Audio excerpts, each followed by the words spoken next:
Bonjour à tous.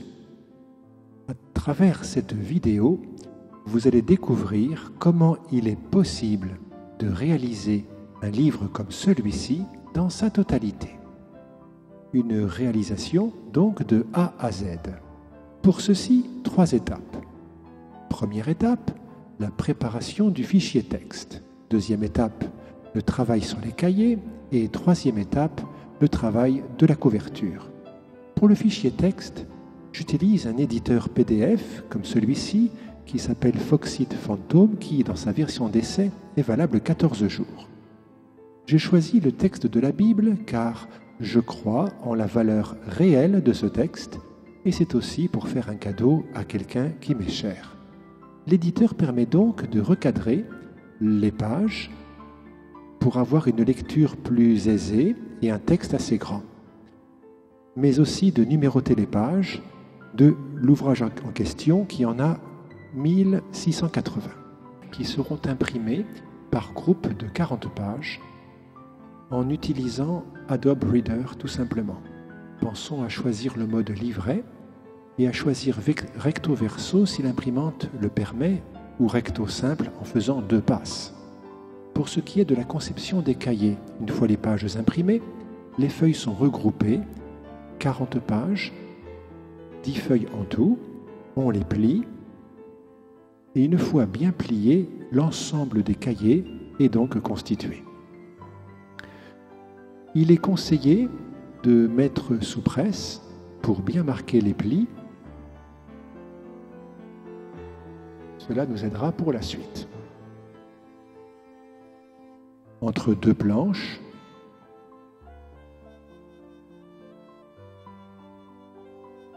ceci est mis sous presse dans un étau en l'occurrence.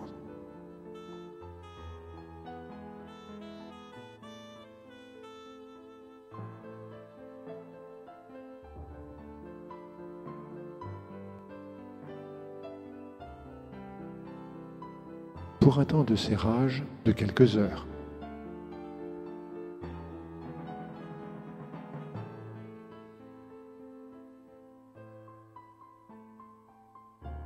Une fois les cahiers bien serrés, il faudra préparer les trous.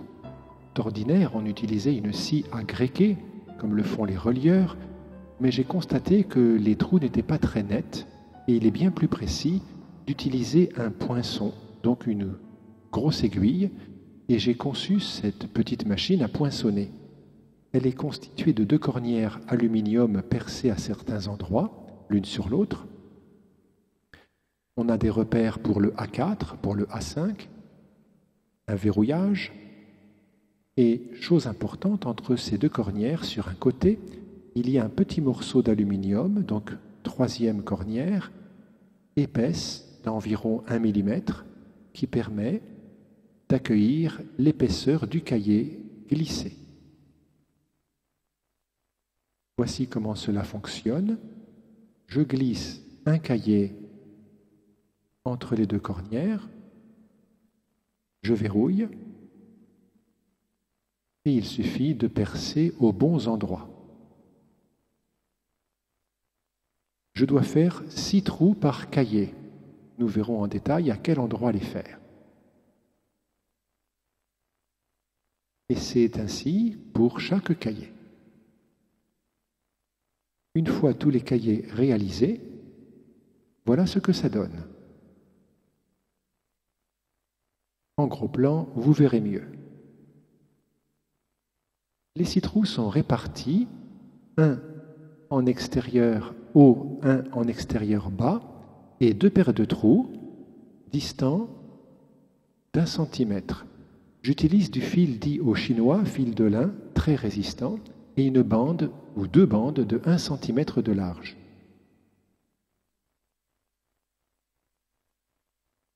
Voici mon accessoire qui permet de réaliser la cousure. Les rubans d'1 cm de large sont placés ainsi. Je les mets dans la fente qui permettra le serrage. D'un côté et de l'autre. Pour favoriser la tension des rubans, on peut régler avec les bras coulissants. En montant vers le haut, on tend ainsi les deux rubans.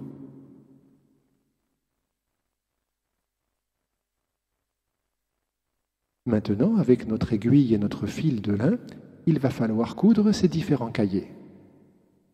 On commence par rentrer sur le trou extrême du bas, de l'extérieur vers l'intérieur.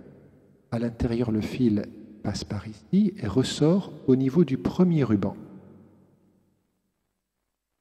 Il est en extérieur et on le rentre sur le trou suivant une fois le ruban dépassé.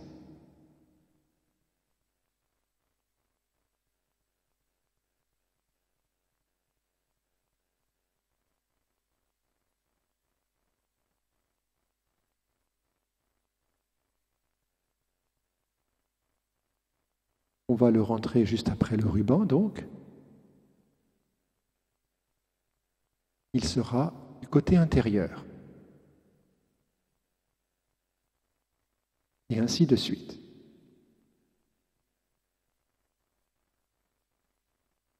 Pour bien comprendre et voir ce qui se passe aux extrémités,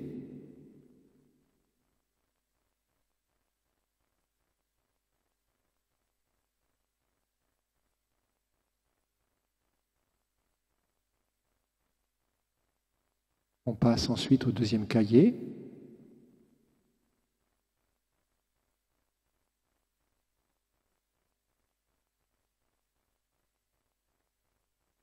Et on fait attention de faire une boucle pour bien lier les cahiers et qu'ils soient bien serrés entre eux.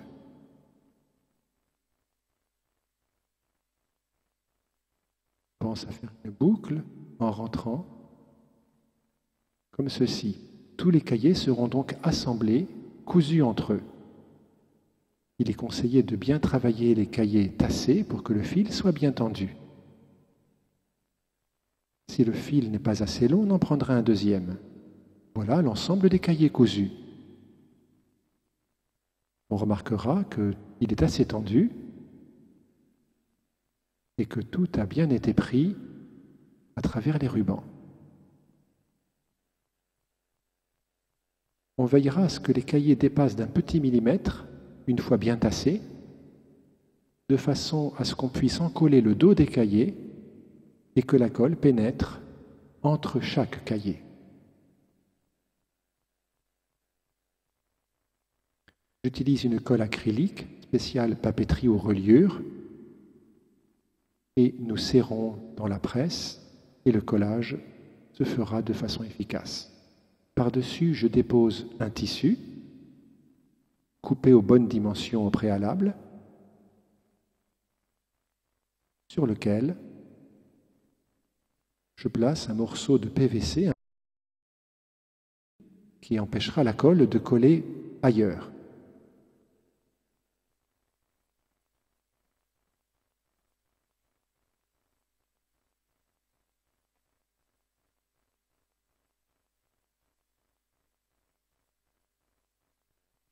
On va procéder ensuite au serrage. Un serre-joint à pompe ici. Deuxième serre-joint de l'autre côté.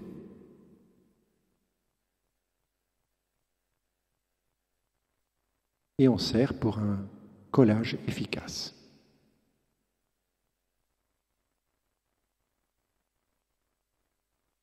Une fois le séchage réalisé, on desserre le tout. Temps de collage, une demi-journée ou une nuit.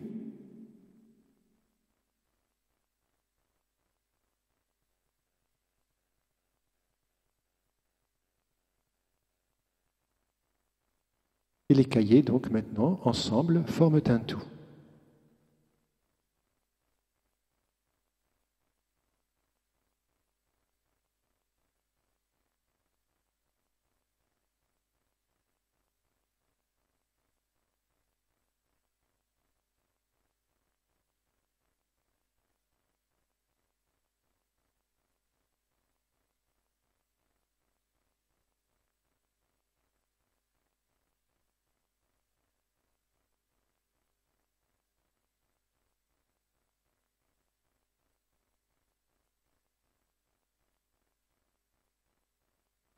Opération suivante, le massicotage.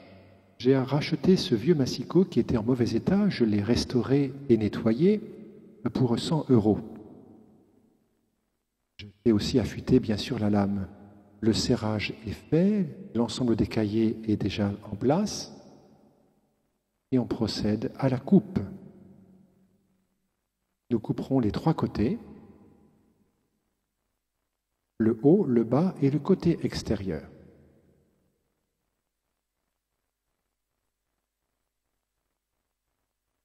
Voilà en gros plan le résultat.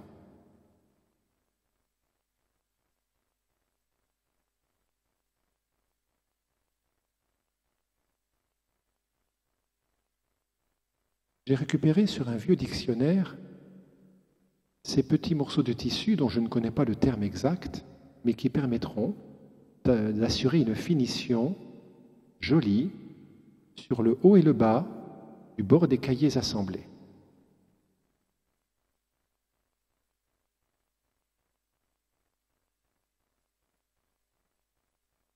Par chance, la bande était suffisamment longue pour en faire 2 morceaux qui suffiront pour un livre.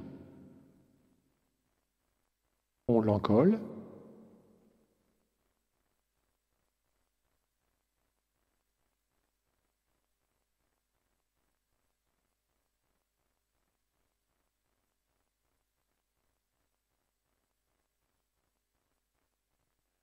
Et on place cette bande à la base du livre et sur le haut du livre, au dos des cahiers.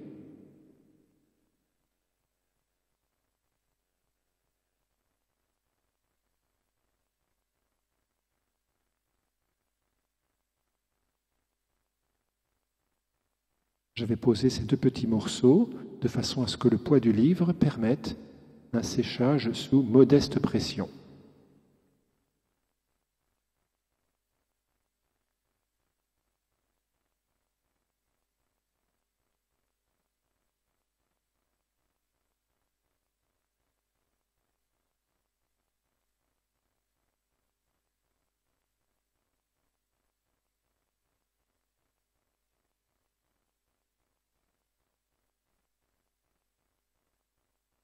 Voilà la première étape terminée. Deuxième étape. Troisième étape maintenant pour la couverture. J'ai récupéré des anciennes reliures pour 2 ou 5 € d'une collection dont j'ai jeté l'intérieur car elle était un peu vieille. Ces couvertures sont bien trop grandes. Je vais donc démonter ou décoller la feuille intérieure pour pouvoir ensuite décoller le plastique simili-cuir de l'extérieur.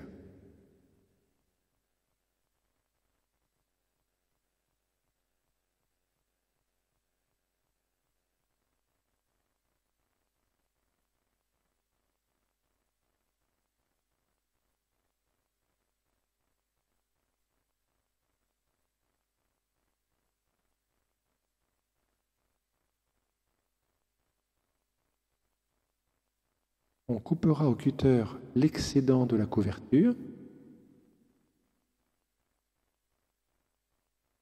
et ceci sur 3 côtés.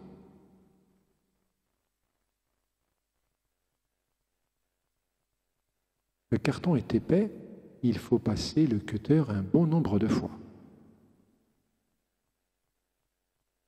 La partie plastique qui est trop grande sera coupée .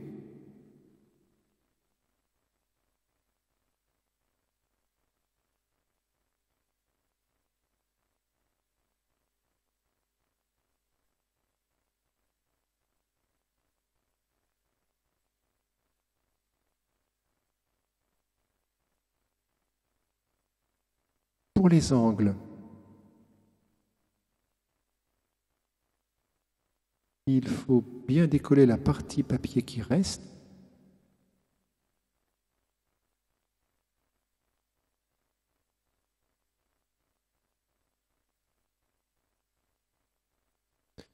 Pour les angles donc, on pensera à couper à 45 degrés et on laissera un petit écart de 2 ou 3 mm qui correspondra à l'épaisseur de la couverture.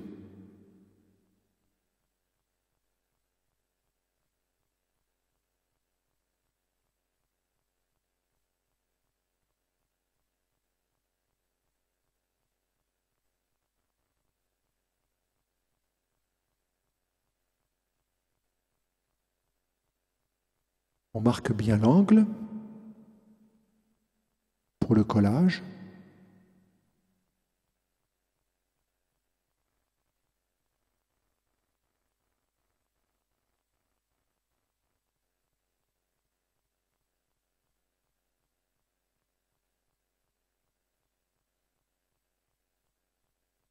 On procédera ainsi pour tout le tour.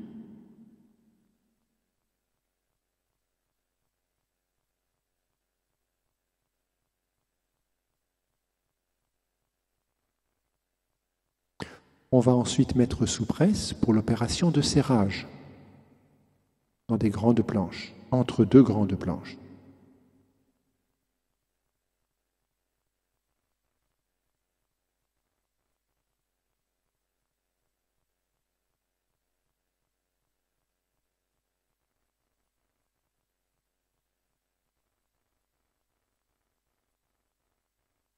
Toujours dans l'étau.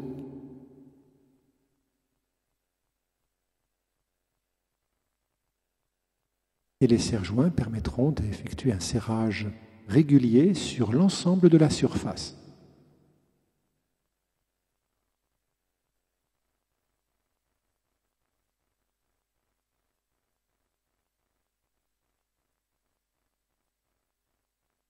Temps de serrage, toujours une demi-journée ou une nuit par exemple.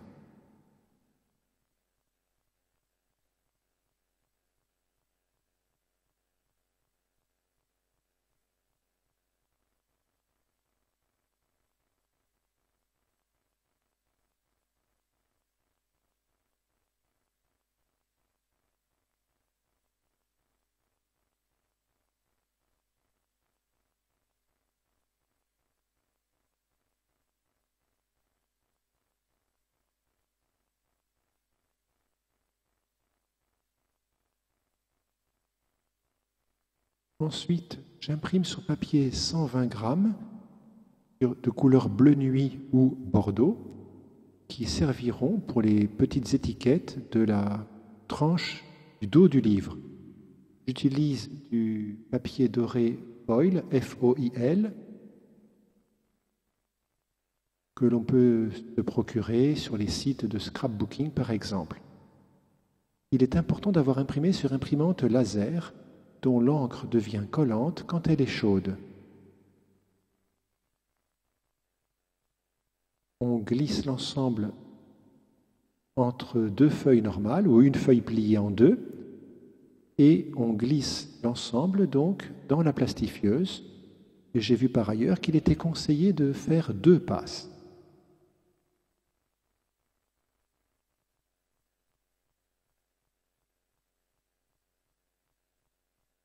On décolle la feuille et on constate que les lettres dorées sont bien mises là où était l'encre noire. Un morceau de PVC me permettra de poser le dos du livre sans le déformer et on va pouvoir, au cutter, retirer la couche extérieure de plastique pour y placer les étiquettes découpées.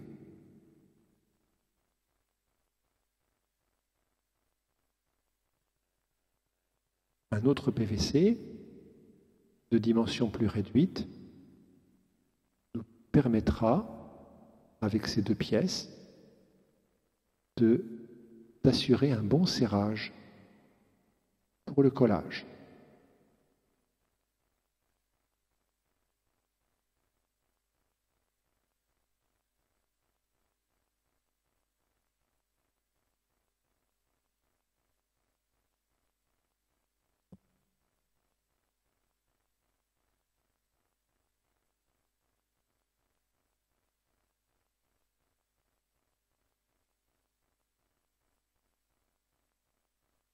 Et on peut donc y mettre les parties découpées et mettre l'ensemble sous pression entre les 2 pièces PVC.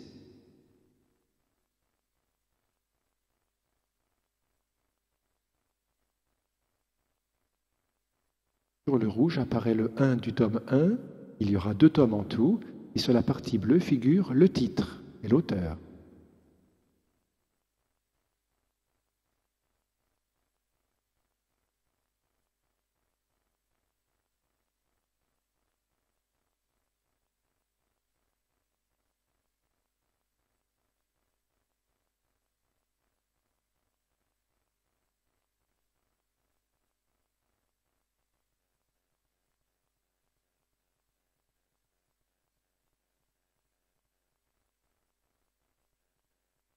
Ce que la vidéo ne montre pas par ailleurs, c'est que j'ai appliqué une petite couche de protection sur cette impression dorée, un produit qui se trouve chez les fournisseurs de décalcomanie, et ce produit permet donc de protéger. Une plaque d'aluminium fine me permettra d'isoler le papier de la partie qui sera collée.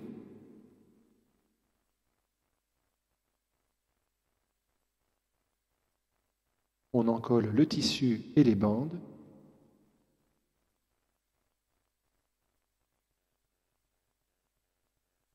Et le tissu et les bandes seront collés sur la partie intérieure de la couverture. Mais j'ai constaté qu'il était préférable d'utiliser des feuilles de plastique PVC plutôt que l'aluminium. Opération de serrage. Toujours entre deux planches et toujours dans l'étau comme étant sous presse.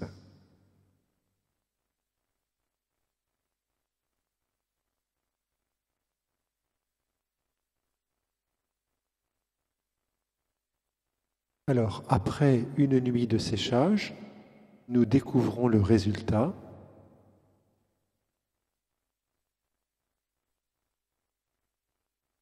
Et en ouvrant, nous voyons que l'ensemble est bien solidaire, le tissu ayant bien été collé sur l'intérieur de la couverture. Mais la suite, c'est donc la page de décoration de l'intérieur couverture pour laquelle nous allons réaliser du papier marbré. Alors il se trouve que ce papier marbré a été fait il y a quelques années et je l'ai réutilisé.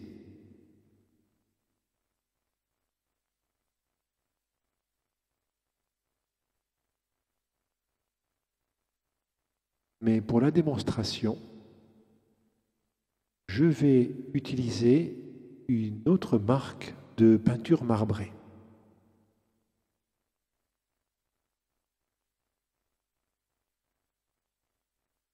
À l'époque, c'était la Marbeline de chez Rougy et Play, mais qui ne se vend plus. Maintenant, j'ai testé l'Easy Marble que je viens de montrer. Quelques gouttes dans un bain d'eau d'environ 3 ou 4 cm d'épaisseur. Un peu de noir, un peu de jaune. Je remue assez vite parce que cette marque présente l'inconvénient de se gélifier ou de se solidifier, formant une pellicule en surface assez rapidement.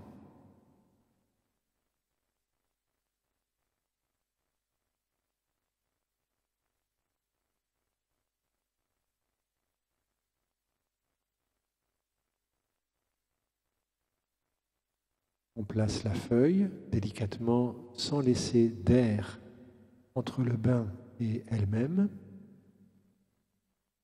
L'encre pénètre le papier et en découvrant donc, le motif apparaît.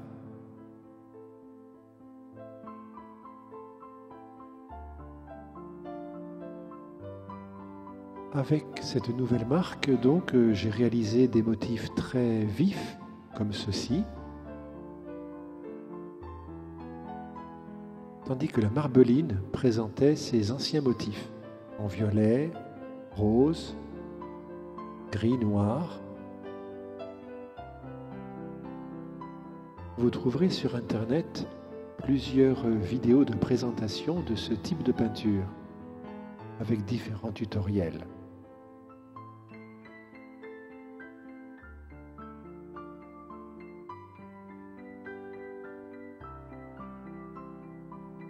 Voilà donc le résultat fini et un joli livre qui est maintenant terminé.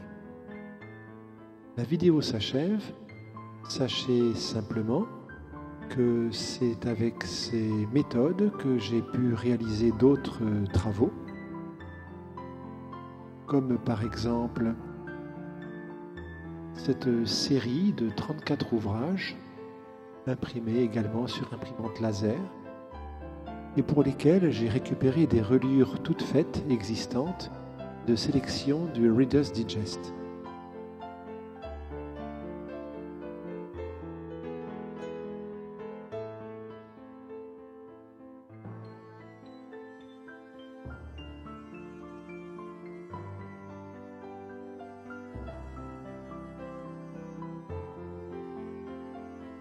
Mais pour cette autre collection, c'est plutôt l'intérieur que j'avais acheté d'occasion et j'ai conçu les couvertures pour remplacer celles qui étaient complètement mangées ou en très mauvais état. Là aussi, peinture marbrée. Le dos avait été réalisé par simple impression couleur à l'époque. Voilà, j'espère que toutes ces indications dans cette vidéo pourront vous être utiles et il ne reste plus qu'à vous y mettre en espérant que vous y trouviez autant de plaisir que moi-même j'en ai trouvé. À bientôt sans doute et bonne continuation à chacun.